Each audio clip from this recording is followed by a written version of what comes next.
आज का टॉपिक है kinetic aspects of metal complexes, धातु संकुल यौगिकों के गतिज पक्ष। ये BSc part third, chemistry paper first, unit third, thermodynamic and kinetic aspects of metal complexes के लिए है। इंट्रोडक्शन, इसके अंतर्गत जो है सो सबसे पहले इसका इंट्रोडक्शन देखेंगे, फिर इसे क्लासिफिकेशन कंटेंट्स है। आई am doctor Magan Prasad, associate professor, department of chemistry, MSJ government PG college, Bharatpur, Rajasthan. धातु संकुल यौगिकों के गतिज पक्ष, kinetic aspects of metal complex. तो जब हम रासायनिक अभिक्रियाओं के ऊष्मागतिक अध्ययन से हमें यह जानकारी नहीं मिलती कि कोई क्रिया किस गति से आगे बढ़ती है तथा इसकी क्रियाविधि मैकेनिज्म क्या है। इससे हमें यह तो पता चल जाता है कि अभिक्रियाओं से उत्पाद बनने पर ऊर्जा में किस प्रकार परिवर्तन आते हैं, लेकिन हमें यह पता नहीं चलता कि अंतिम उत्पादों के निर्माण में अभिक्रमकों को किन किन अवस्थाओं से गुजरना पड़ता है अथवा मध्यवर्ती यौगिक कौन कौन से बनते हैं। ऊष्मागतिक अध्ययन से यह भी पता नहीं चलता है कि साम्य किस वेग से स्थापित होता है। अभिक्रियाओं के गतिज पक्ष द्वारा हमें साम्य तथा अभिक्रिया की क्रियाविधि के बारे में पता चलता है और इस प्रकार गतिज अध्ययन से ऊष्मागतिकी की कमियों की पूर्ति होती है। अभिक्रियाओं के गतिज पक्ष द्वारा हमें साम्य तथा अभिक्रिया की क्रियाविधि के बारे में पता चलता है और इस प्रकार गतिज अध्ययन से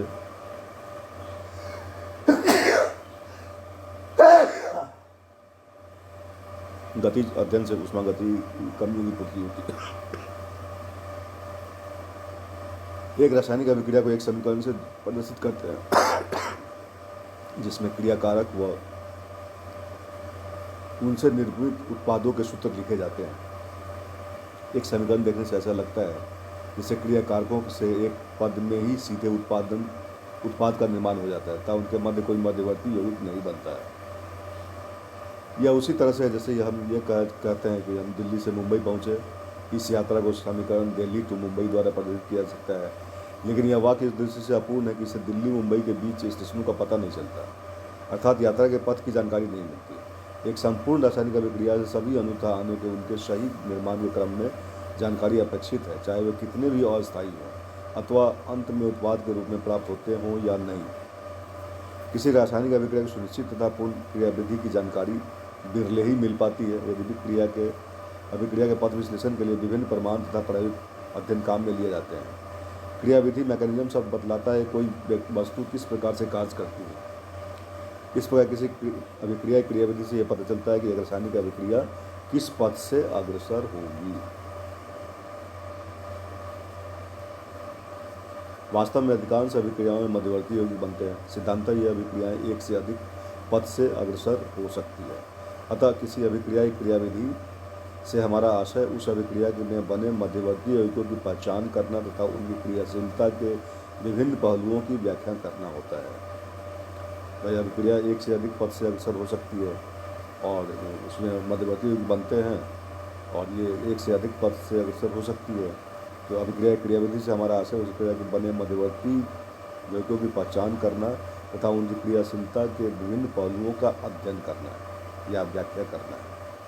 संक्रमण तत्वों के संकुलों की विभिन्न प्रकार की बहुत सी अभिक्रियाएं देखने को मिलती है, तथापि अधिकांशतः अभिक्रियाओं को मुख्य रूप से निम्न चार श्रेणी में विभाजित किया जा सकता है।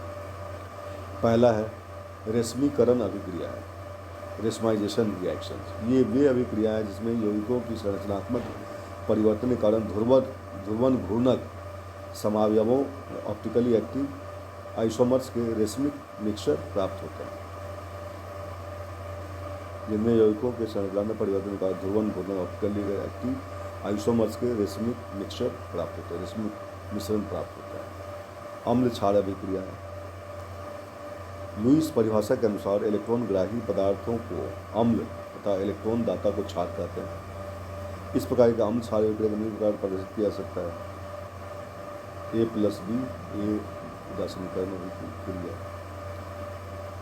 ए है एसिड है, बी है क्षार है, बी इलेक्ट्रॉन डोनेट कर दिया एसिड को, न्यूट्रलाइजेशन रिएक्शन हो गया, गैसीय करना अभिक्रिया हो गया। यह एक अति सामान्य प्रकार की अभिक्रिया है। उपसंयोजन बंध अतः उपसंयोजन यौगिक निर्माण अभिक्रिया भी इसी श्रेणी में आते हैं, जहाँ इलेक्ट्रॉन ग्राही धातु का एक अम्ल का तथा इलेक्ट्रॉन दाता लिगेंड क्षार का कार्य करता है, जैसे M प्लस L, M धातु है, L लिगेंड है, M से L, इस तरह से बॉन्ड बन जाता है मेटल की तरफ। तीसरा है रिडॉक्स अभिक्रिया। ये अति सामान्य प्रकार की अभिक्रियाएं हैं जिनमें इलेक्ट्रॉन स्थानांतरण के कारण ऑक्सीकरण अपचयन होता है। केंद्रीय धातु के ऑक्सीकरण या अपचयन के साथ साथ उसके उपसंयोजन क्षेत्र में परिवर्तन आ भी जा सकता है और नहीं भी। उदाहरण के लिए फेरीसाइनाइड Fe6 3- तथा फेरोसाइनाइड Fe4- के मिश्रण में यदि फेरोसाइनाइड के से एक इलेक्ट्रॉन निकलकर फेरीसाइनाइड में प्रवेश कर जाता है तो अभिक्रिया एक ऑक्सीकरण अपचयन अभिक्रिया होगी, जिसमें केंद्रीय धातु आयनों की समन्वयन संख्या में कोई परिवर्तन नहीं आता है। अन्य बहुत से योगों के लिए भी ऐसी अभिक्रियाएं ज्ञात हैं जिनमें इलेक्ट्रॉन स्थानांतरण तो होता है लेकिन समन्वयन संख्या अपरिवर्तित रहती है। अन्य उदाहरण है MnO4/MnO4 2- आयन, MnO4- से MnO4 2- आयन, IrCl6 2- से IrCl6 3- का। अन्य प्रकार के इलेक्ट्रॉन स्थानांतरण में गए बहुत से आयनों के ऐसे युग्मों के लिए भी देखने को मिलती है जिनमें इलेक्ट्रॉनों के स्थानांतरण के साथ साथ लिगेंड का स्थानांतरण भी हो जाता है, जिससे केंद्रीय धातु की ऑक्सीकरण अवस्था के साथ साथ उसकी समन्वयन संख्या भी बदल जाती है। एक अन्य सामान्य अभिक्रिया के उदाहरण निम्न अभिक्रिया में Ce4+ एक ऑक्सीकारक तथा Fe6 4- एक अपचायक का कार्य करता है। सिरिक लवण फेरोसाइनाइड आयन से इलेक्ट्रॉन ग्रहण कर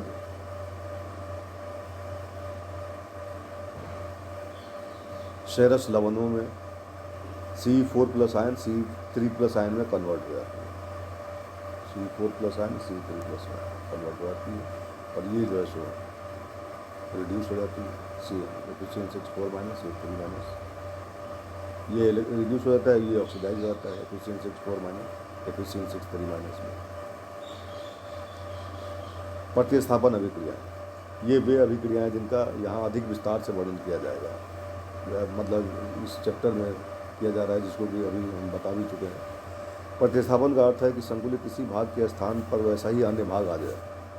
इन अभिक्रियाओं की विशेषता यह होती है कि अभिकर्मक एक उत्पाद एवं उत्पाद संकुलों की समन्वयन संख्या में परिवर्तन नहीं होता। तो इस तरह से हम देखते हैं कि यहाँ 4 तरह की अभिक्रियाएँ जो है सो होती है। रेशमिक अभिक्रियाएँ, अम्ल क्षार अभिक्रियाएँ, रिडॉक्स अभिक्रियाएँ और प्रतिस्थापन अभिक्रियाएँ। प्रतिस्थापन अभिक्रिया मोस्ट कॉमन है यहाँ पे, इसके बारे में डिटेल जो है सो अध्ययन करते हैं।